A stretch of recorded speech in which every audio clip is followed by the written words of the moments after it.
Hoje é o Dia Mundial de Luta contra a AIDS. A Unisanta e a Prefeitura firmaram uma parceria inédita que vai auxiliar na prevenção da doença, principalmente entre os jovens.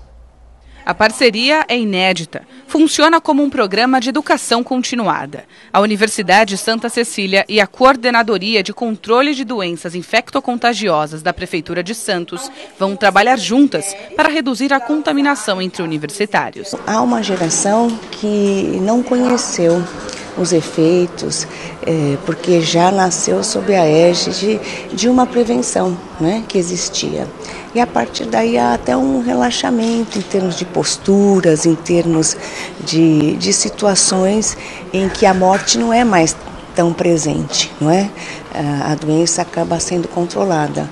Mas com isso há uma geração e uma população que às vezes pode estar mais exposta a esses riscos, não apenas da AIDS, como das doenças sexualmente transmissíveis. A Unisanta é a primeira universidade a firmar parceria com a Prefeitura. A propósito desses resultados aí nacionais, em termos de um aumento da doença em determinadas faixas etárias, nós vamos, juntos com a Secretaria da Saúde, intensificar ainda mais, lançar novas campanhas e também junto às nossas clínicas de odontologia, de fisioterapia, na área de farmácia e outras áreas envolvendo todo o complexo da universidade, intensificar também esse combate. A Prefeitura disponibilizou preservativos que poderão ser retirados de graça em diversos pontos da universidade. Preservativos masculinos, femininos, uma quantia grande todos os meses, sem nenhuma restrição, a gente vai poder aumentar se for necessário. Material educativo, folders, cartazes, além de toda a possibilidade de discussão e trabalho integrado entre os nossos profissionais e as diferentes áreas da universidade. E segundo o Ministério da Saúde, no Brasil, jovens entre 15 e 24 anos são os que mais contraem o vírus do HIV atualmente. Homens são a maioria. Desde 2006, os casos nessa faixa etária aumentaram em mais de 50%.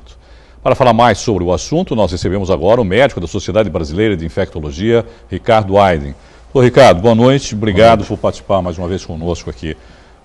Tem alguma explicação para que isso esteja ocorrendo, esse aumento especificamente nessa faixa etária, doutor Ricardo? Sim, primeiro assim a liberalidade que aumentou bastante e a sensação de invulnerabilidade que o jovem sempre teve. Acha que com ele nunca vai acontecer, mais ou menos por aí. Pega um carro, sai voando, encontra um poste na frente, enfim. E a mesma coisa com respeito à questão sexual.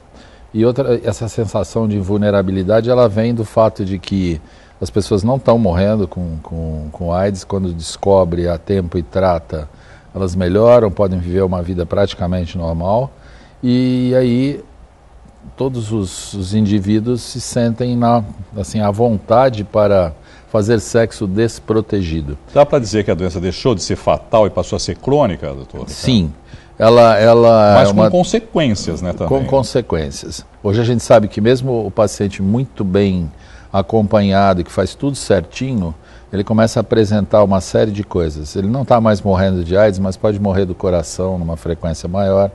Então é uma problemática, aumentou muito a nossa rotina que a gente aplica no consultório, do que a gente pedia de exame a cada visita semestral ou quadrimestral, e assim a cada 2 anos hoje a gente faz tomografia, faz densitometria óssea, porque pode haver comprometimento, né? A perda de densidade osteoporose, né?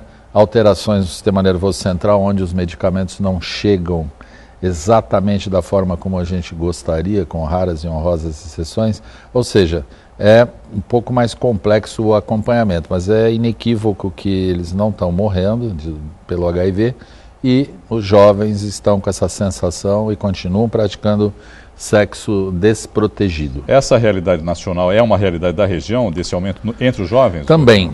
A gente tinha aí, quando eu fui coordenador, em 1989, 8 anos seguidos, era uma média de 25 casos, essa média mensal de novos casos na cidade de Santos aumentou. Só que o grande problema é assim, houve um retrocesso das campanhas de prevenção a partir do Ministério da Saúde do Brasil, E nesses últimos anos... Isso que eu ia chamar a atenção, houve um descuido nesse sentido, não houve? Sim, com toda certeza. Porque não se fala mais, né? Não se vê mais mudaram as prioridades, mudaram as pessoas, as questões político-institucionais, e isso é muito fácil de ser visto e ser justificado. Não há nenhum viés político no que eu estou falando, é uma questão técnica. Claro. Os recursos que eram disponibilizados aos estados e aos municípios nesse sentido caíram em relação à época que eu coordenei o programa. E aí, assim, o que a gente está vendo é o resultado disso. Se testa muito menos, se tem uma série de barreiras para você conseguir fazer um programa de testagem voluntária, assim, instigando as pessoas a se testarem. Quando isso é feito em algo parecido, por exemplo, como essa parceria que a Unisanta está fazendo com o programa de DST-AIDS do município, é extremamente válido, porque o universitário corre um risco muito grande. E o que a gente vê é que toda vez que você faz uma iniciativa desse tipo, você testa pessoas, você encontra. E não vamos esquecer que não dá para testar só o HIV. A gente está no meio de uma mega epidemia de sífilis no mundo inteiro e aqui no Brasil.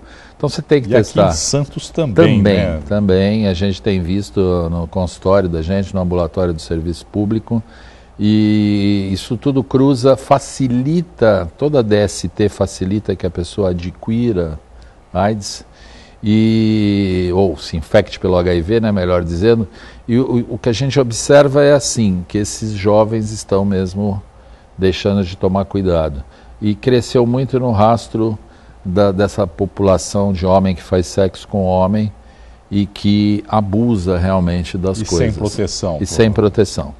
Olha, doutor Ricardo, os números também indicam aí que houve uma diminuição, principalmente na faixa entre 25 e 29 anos.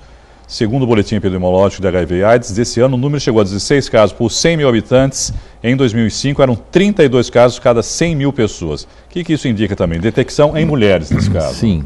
No caso do sexo feminino, talvez haja aí algum viés, porque como eu falei, a gente está testando pouco, então a gente não consegue ter a percepção clara. Tá? Não é o que os números, quando você trabalha os números, por exemplo, na nossa região, mostram. Tem sido importante o número de mulheres que são infectadas. Santos, como tem uma disparidade de mulher versus homem a maior do Brasil, a gente tem diversos bairros da cidade, desde aquela época, que dá para cada 2 mulheres tem um homem infectado. Então essa distribuição ela precisa ser analisada em profundidade, como eu disse e repito, não se está testando da mesma forma, então isso pode criar um viés. De repente essas populações mais expostas ainda estão voluntariamente buscando testagem, também são acompanhadas em alguns centros, principalmente os grandes centros, e nesses lugares então se diagnostica muito mais no sexo masculino, por conta dessa questão do homem que faz sexo com homem. Então, no sexo feminino, esse dado é um dado que precisa ser revisto, não dá para engolir essa afirmativa que está a partir do boletim, assim, pura e simplesmente. A gente precisa rever, aprofundar, né? Fazer a sintonia fina. Doutor Ricardo, a gente sabe que a camisinha ainda é a melhor maneira de se proteger, né? Não há outra maneira. Caso alguém tenha mantido uma relação sexual sem essa proteção, então, a gente tem 3... Existe alguma prevenção ainda a ser feita? Eu estou num grupo que está estudando isso e está estudando a proposta junto ao Ministério da Saúde, que a gente espera ver aprovada. Esses dias agora vai haver uma reunião lá em Brasília. A Sociedade Brasileira de Infectologia participa ativamente dessa discussão. O seu grupo de médicos que cuida de HIV e que serve de interlocutor com Brasília, com o Ministério da Saúde, é uma estratégia chamada PrEP, né? É a prevenção pré-exposição. O indivíduo ele é casado com uma pessoa soropositiva e não tem o vírus, ele pode tomar remédio, né, contra o HIV, em determinadas estratégias, essa de profilaxia pré-exposição, que é validada no mundo inteiro e funciona espetacularmente bem. Isso tudo está sendo proposto ao Ministério, está bem adiantado as negociações. Isso seria para evitar o aparecimento da doença? Para evitar o aparecimento da doença. A pessoa, mesmo usando preservativo, mesmo tomando todos os cuidados, ainda acrescenta essa barreira do remédio. Então, uma mulher, por exemplo, que ela é soro negativo, o marido é soro positivo, mesmo tratando, porque também o tratamento como prevenção, uma tática chamada TASP, Treatment as Prevention, quer dizer, tratamento como prevenção. Você diagnostica e trata imediatamente, porque isso corta a cadeia de transmissão de forma muito boa. Aí você acopla o uso do preservativo e a profilaxia pré-exposição. Ou é um homem que faz sexo com homem, que sabe que vai fazer... É o caso dos antirretrovirais no caso de estupro, por exemplo, também? Sim, aí já é PEP. É pós-exposição. A pessoa foi estuprada. Houve a exposição. Houve a exposição. Essa, ele está se programando, por exemplo, para fazer sexo com o parceiro dele no fim de semana. Ele está se protegendo de algum modo. Ele está protegido, mas ainda corre um risco. E você tem o que transa muito, que pode tomar esse remédio todo dia, continuadamente, ou aquele que não transa tanto, faz um programa com o namorado, ou no caso heterossexuais com a namorada e tudo mais, e que um deles, do binômio, é soro positivo, então ele se programa por demanda, toma o remédio 48 horas e também depois da transa. Isso praticamente zera a chance quando a pessoa faz isso direito. Todos os estudos a respeito disso, que estão disponíveis nas páginas científicas, mostram uma redução exponencial e em alguns estudos, quem adotou essa tática não houve transmissão no grupo. Rapidamente, só para a gente encerrar, doutor Ricardo, previsão de cura? Previsão de cura tem vários protocolos interessantes, a gente teve a oportunidade de ver agora no Congresso Internacional em julho, na África do Sul, vários protocolos em busca da cura, mas assim, para dizer francamente que está muito próximo, não se está muito próximo. Tem umas táticas interessantes, se descobriu uma série de coisas sobre como o vírus age. A gente já sabe que 70 e poucos % dos vírus que ficam retidos nas células de defesa, que multiplicam, eles não são viáveis. Então a gente vai trabalhar, os cientistas estão trabalhando só aqueles 25% viáveis. A coisa ficou um pouco melhor para os cientistas, né, e para a espécie humana, mas o vírus, por enquanto, ainda está ganhando essa parada. Doutor Ricardo Aiden, muito obrigado pela entrevista e uma boa noite. Eu que agradeço. Obrigado.